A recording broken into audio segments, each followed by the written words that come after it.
6:31 a.m. A Sunday morning in St. Paul. Most people are still asleep, but inside this house on Minnehaha Avenue, panic is setting in. A 911 call comes through. State Patrol 911. Someone's trying to break into my home. What city are you in? St. Paul? I'm in St. Paul. Hang on just a second. Heidi Firkus, just 25 years old, her voice shaking with fear. Someone's trying to break into my home. Seconds later, a gunshot. Then silence. Another call comes in. It's her husband, Nick. He's hysterical. He says they've both been shot. Police race to the scene, but they walk into a tragedy and a mystery that would take years to unravel. All right, picture this. A nice street, the kind you see in movies about perfect American suburbs. That's where Nick and Heidi Firkus lived. It was April 2010. Nick was 27, Heidi was 25, and they were building a life together in their little house in St. Paul, Minnesota. They were living the dream, really, bought their first home back in February 2007, settled into a peaceful, quiet neighborhood. They've been married just over 4 years. Like a lot of people they knew, they met at church. A glance, a spark, and that was it. Their lives were connected. Nick was good with his hands, he did upholstery, took over the family business. Spill something on the couch? Pet have an accident? Nick was the guy to call. Heidi helped pay the bills working at Securian Financial, a solid company. They didn't have kids yet, but they were young, totally in love, and figured that was coming soon. It felt like the natural next step. From the outside, they looked perfectly happy, just a normal young couple. Neighbors liked them. They went to church every Sunday, paid their bills on time. At least, that's how it looked, and seemed to live a pretty simple life. And why wouldn't you think that? That picture of a normal, decent couple? That's what made what happened early that Sunday morning in April 2010 so unbelievably shocking. It was still dark, just before Nick and Heidi would usually get up for church. But instead of a normal Sunday, something totally different and horrible started to happen. It started with 2 weird 911 calls right at 6:31 a.m. Both calls were strange. Someone dialed, the operator answered, and then click. Silence. Less than 30 seconds later, a third call broke the morning quiet. This one came from Heidi's phone. Her voice was thin, shaking with fear.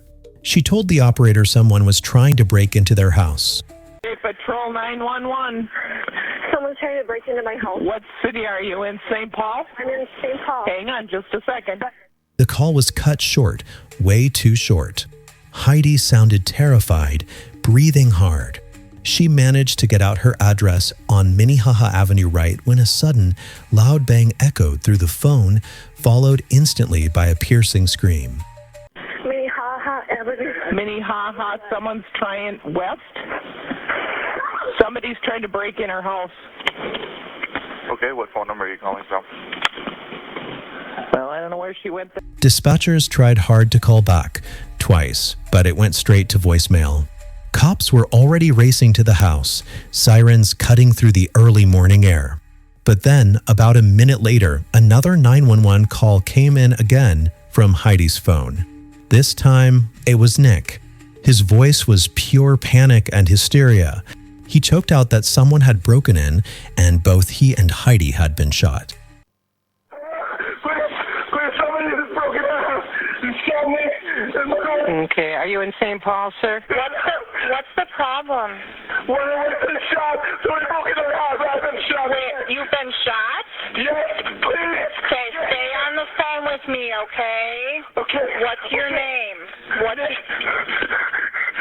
No. Nick? No. Nick? Yes. Stay on the phone with me. Who shot you?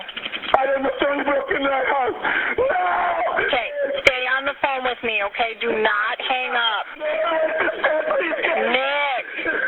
Nick, listen to me. I've got help coming. I need you to take a deep breath. Is the person that shot you still there? No, yeah. Okay, take a deep breath and listen to me. What race was he? I don't know. Okay, do you remember what he was wearing? Do you remember remember what he was wearing? No, like a hooded sweatshirt. A hooded sweatshirt? I don't know. Okay. My wife she's dead. I need something here now. Right, we're Your getting wife? help out there right now. Go ahead. You said your wife is shot also? Yeah, she's not moving. She's not breathing. Oh, please. Officers are there, okay? No. When police got there, Nick was still on the phone, breaking down sobbing. The front door of the house was cracked open just a bit, like a bad sign. As officers went inside, shouting police, the strong, sharp smell of gunpowder hit them hard. Moving deeper, they found Heidi. She was lying completely still on her back in the kitchen, her feet pointing towards the door. Blood covered her hair and face. It was horribly obvious she was dead. Nick was right beside her, sobbing his heart out. He'd been shot in the leg. Nearby, laying right there on the floor, was a shotgun, Nick's own gun. The bottom part of the front door was damaged, marked up by what looked like shotgun pellets. Nick was rushed to the ER for his leg. Trying to make sense of what he was frantically saying, police gathered his story. As they were waking up early, one guy, maybe two, forced their way in, trying to rob them. Nick said he heard noises downstairs near the front door. On instinct, he grabbed his shotgun from the closet, loaded it, and woke Heidi up. The plan, he told them, was to get out fast. They were heading downstairs towards the garage, trying to get to the car and get away from the danger.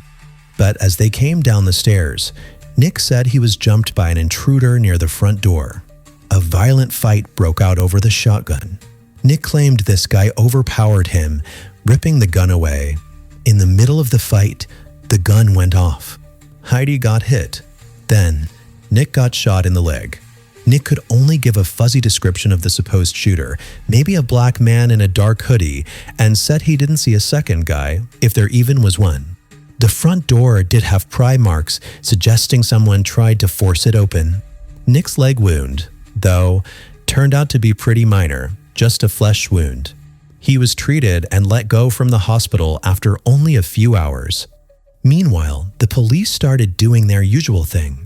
Detectives carefully checked the neighborhood, asking anyone if they saw or heard anything strange, especially the 2 gunshots that broke the morning quiet and left a young woman murdered in her own home.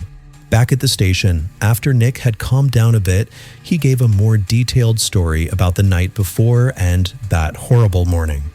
He described a normal, quiet night, stayed home, watched Avatar, had some wine, nothing unusual. Nick woke up around 6 a.m., his body clock used to his work schedule.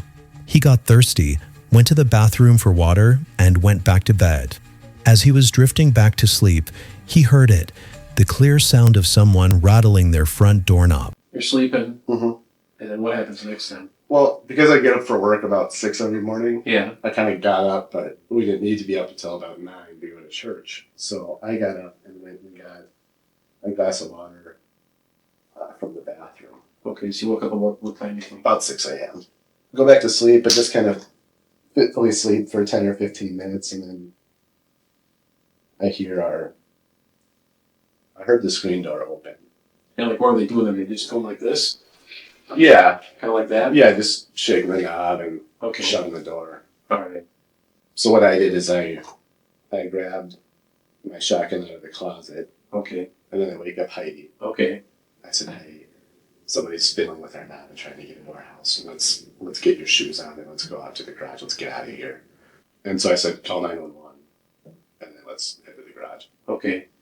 Alright, so she called 911 then? She called 911. Okay, that's right. His story went on. He grabbed the gun, woke Heidi up, and they started downstairs. Heidi made the 911 call. As they got to the bottom of the stairs, near a small table by the front door, the intruder busted in. A fight started right away. Nick claimed the man grabbed the end of the shotgun. As they fought over it, the gun went off, hitting Heidi in the back as she was turning to run away. So you guys come down the stairs, because the stairs are here. You come down this way. We turn left. Yep. She swipes her wallet off the console table. So like the console table's right here. Perfect, yeah. She grabs that. And then beelines it to the as soon as she grabs it, Yep. the door opens. Okay. And so I have a gun in my left. Yep. And so I try to shove the door shut, but it gets forced open.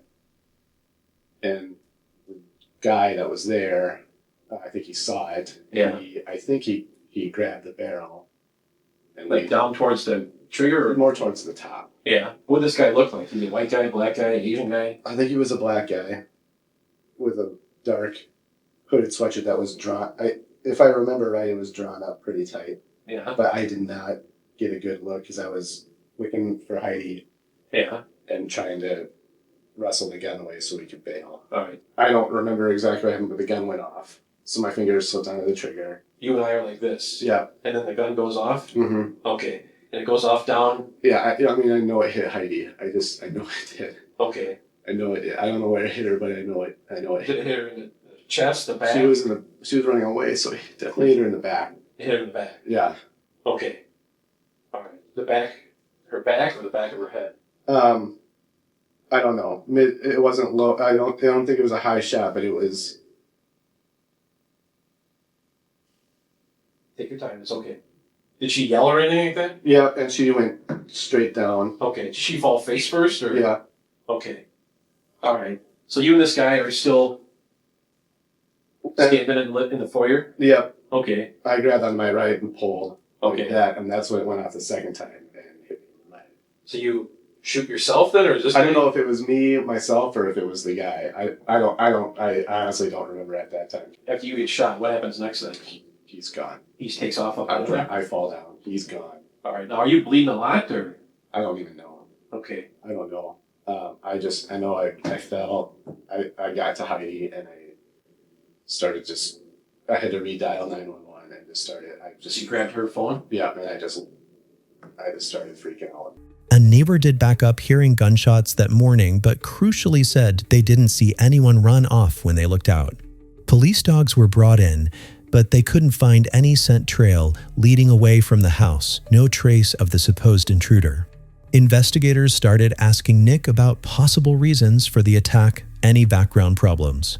But you haven't had any problems though with other Nope. break-ins, burglaries, nothing like that? Nope, nothing that I can confirm or anything.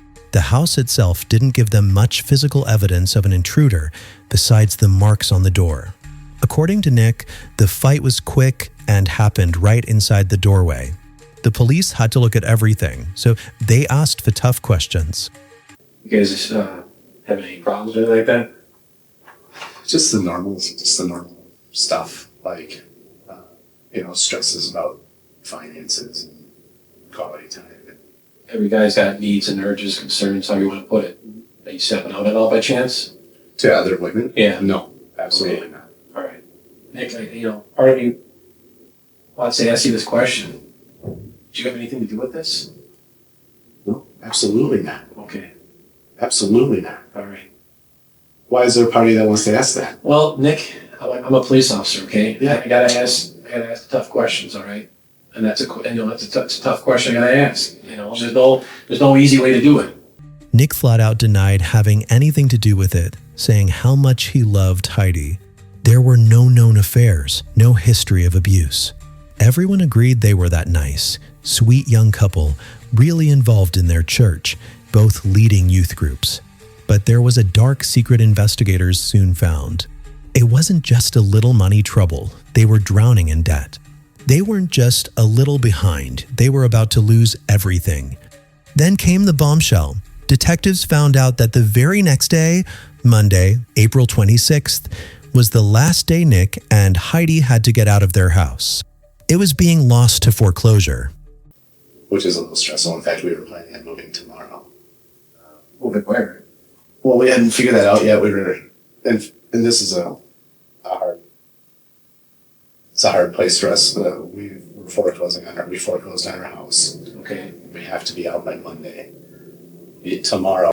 The house they bought in 2007 for $215,000 with 2 mortgages, they hadn't paid either loan since September 2008, over a year and a half. Nick had officially been given foreclosure papers a whole year before the shooting. The house wasn't even theirs anymore. It had already been sold off at auction in June 2009. getting kicked out was right around the corner. In fact, it was supposed to happen earlier in April, but Nick got more time by lying, claiming his grandma was dying in hospice, a total lie. Both his grandmas were fine. So, that perfect picture started falling apart. Sure, they went to church, but they hadn't paid their mortgage in almost 2 years. Their simple life was actually buried under huge debt, including owing the bank about $20,000 on top of the mortgages. This massive secret Nick admitted only he and Heidi knew, or at least that's what he said. So you and her never mentioned this to either set of parents? None of our parents or none of our friends. No one knows about this except you and And Heidi. And Heidi. That's right. Okay. But lots of evidence showed that Heidi, sadly, didn't know how bad things really were. She had no clue they were losing the house, about the foreclosure, the eviction, the huge debts. Friends said she talked about maybe selling the house someday, like it was no big deal, not knowing they didn't own it anymore.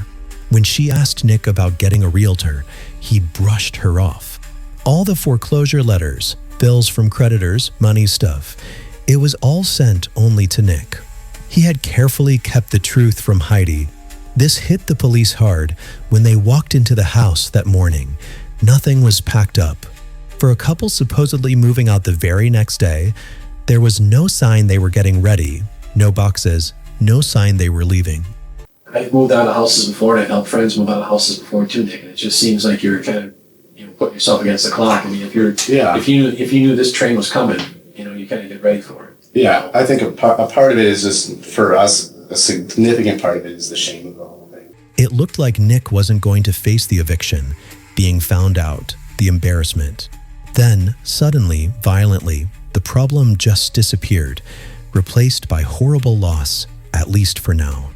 The police let Nick go. There weren't charges at that time. Heidi was buried while everyone grieved. A sketch of the intruder Nick described went around, but investigators had serious doubts about Nick's story. Nobody saw an intruder run off. Police dogs found no scent trail. The money problem was an obvious motive. Plus, Nick's story about being woken up by the doorknob rattling seemed unlikely. A police test later showed it would be almost impossible to hear from the bedroom. 6:16 in the morning, April 27th, 2010. All right. I'm at the front door, so let me know when you guys are ready. I'll try to knock for 15 seconds then. Okay. Here we go. We're in the bedroom looking at the hallway. What time is it again? It's 6:16 a.m. 6:16 a.m. We are ready.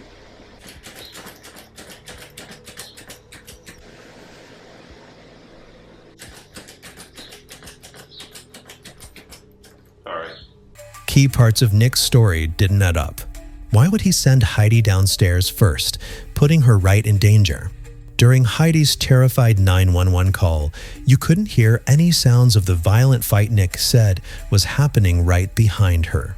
She sounded scared of the break-in, sure, but not like she was watching a fight over a gun involving her husband. Later, the FBI looked closer at the crime scene, especially the path of the shot that killed Heidi. It suggested the shotgun was likely fired from the shoulder, aimed down, not fired randomly during a struggle like Nick said. It looked more like someone followed Heidi, maybe pretending to protect her. And then there was Nick's job. He knew how to clean things up, fix damage. Could he have messed with the scene? Despite all these issues, the search for the ghost intruder led nowhere. No leads, no suspect, and Nick stuck to his story. The case slowed down and eventually went cold, put away unsolved, a dark cloud hanging over St. Paul. Every year on the anniversary, the sketch might show up on the news, a sad reminder of an unsolved murder. Heidi's family waited, desperate for answers. But life goes on. For Nick, it moved on to Rachel Watson. They connected, maybe finding comfort in each other. Nick, the survivor of a horrible tragedy. Rachel, who had gotten out of a bad marriage. They got married pretty quickly in August 2012 after only dating about a year. They looked like they were deeply in love, ready to move forward together. He looked strong, like he'd bounced back. Nick and Rachel started a new life, had 3 kids. They moved into a house Nick's parents bought for them. They had to do it that way because Nick's credit was terrible from the last money disaster. Nick paid his parents back for the mortgage and handled taxes and bills. He kept working at the family upholstery business and eventually paid off his old debts. On the surface, it really looked like Nick Firkus, even after the terrible thing he'd been through, had found happiness and a steady life again. Things were finally looking up. And then Rachel started getting letters. Official mail. Notices saying they hadn't paid their property taxes.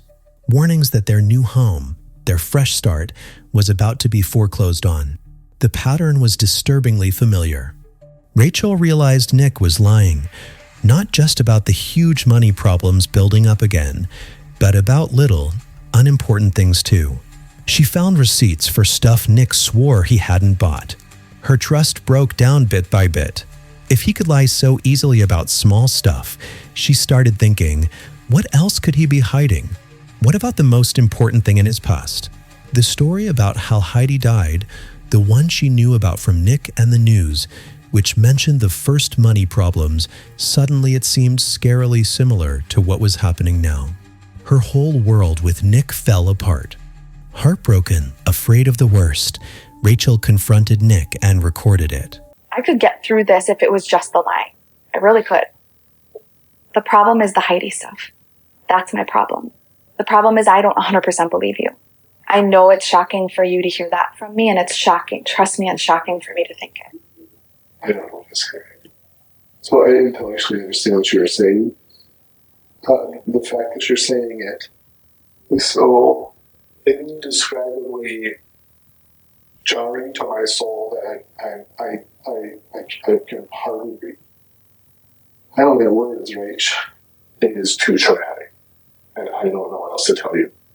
The fact that your lying was so easy for you to do in front of me over and over and over makes me think that I could burn my life.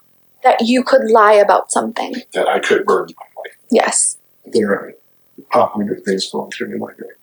Are you wanting to say more? I'm probably not. You know, we opened this conversation I just came to. Feeling scared and really upset, Rachel took the kids and left Nick. They got divorced in 2018. Around that same time, new detectives in St. Paul, working with the FBI, looked at the old Firkus case file again. The holes in the story, the motive, Nick's history of serious lying about money, it all looked really bad for him. They saw his habit of spending money he didn't have, blowing cash while not paying important bills, a cycle paid for by borrowing and lying. Both Heidi and Rachel had trusted him completely with money at first, but Rachel found out the truth, a truth Heidi never learned. Interestingly, even with all the money stress back then, there were no big life insurance policies on Nick or Heidi, which ruled out that common reason for murder. In May 2021, 11 years after Heidi died, the investigation led to a decision. Nicholas Firkus was arrested and charged with murdering his wife, Heidi. The prosecutors built a strong case, even without direct proof, arguing Nick killed Heidi in a planned act because he was deeply ashamed and scared. He couldn't stand for Heidi, his family, his church friends, and everyone else to find out he was a total financial fake, that their life was built on lies, and they were hours from losing it all. His carefully built reputation as a good, church-going guy was the most important thing, prosecutors said, and he'd rather kill than see it destroyed. Prosecutors say Nicholas Firkus shot his wife and made up a story about an intruder. His attorneys insist the intruder was real. Prosecutors told the jury that Nicholas Firkus acted out of shame and fear. They say the home he and his wife, Heidi, shared was foreclosed and that they were set to be evicted, but that he never informed Heidi. They say Nicholas staged a burglary, killed her, and shot himself in the leg. Defense attorneys said Nicholas first heard a noise, grabbed his shotgun, then woke up Heidi. They say the intruder shot Heidi dead before shooting Nicholas, and they insist Heidi was aware of the couple's financial hardships. His defense stuck hard to the original intruder story, saying a stranger broke in 13 years ago and killed Heidi in a fight. The prosecutors took that story apart piece by piece. They pointed out there was no believable evidence of an intruder, the strong money reason Nick had to act fast, the holes in his story, the bullet evidence showing the shot was aimed, and how the crime scene looked too neat for the violent fight Nick described. After a 2-week trial, the jury discussed it and came back with their decision. Nicholas Firkus was found guilty of second-degree murder. Then he was sentenced to life in prison with no chance of getting out. Even after the verdict, some people close to Nick still believed him. For all of us, it is impossible that Nick could ever have done what he is accused of doing. We believe him, and we believe in his innocence. Firkus himself spoke to the judge before sentencing, his voice calm, as he denied it one last time. While I understand the jury's verdict and the sentence you must give, I do maintain and will maintain to my dying breath my innocence of this crime. And so, the story Nick Firkus built for 13 years, the desperate fight against a home invader, fell apart under the evidence. According to the jury, it showed a darker truth, a carefully planned scheme, the brutal murder of his young wife, shot coldly in the back as she tried to escape the danger he made. Heidi's terrified voice on that 911 call is a haunting reminder of her last moments. The motive, saving his reputation, avoiding the embarrassment of financial failure, seems like a terribly small reason for such final, awful violence. You can bounce back from money problems. Spending problems can be treated. But killing someone? There's no coming back from that, only loss you can't undo, and in the end, it destroys yourself too. 13 years after snuffing out Heidi's future, Nick Firkus basically ended his own freedom. He now faces the harsh reality of life in prison, the rest of his life staring at bars, wearing a prison uniform until he dies. He says he plans to appeal, but it doesn't look good for him. Why people do the things they do? It's complicated. Everyone sees the world differently. For Nick Firkus, his view is now blocked by bars forever.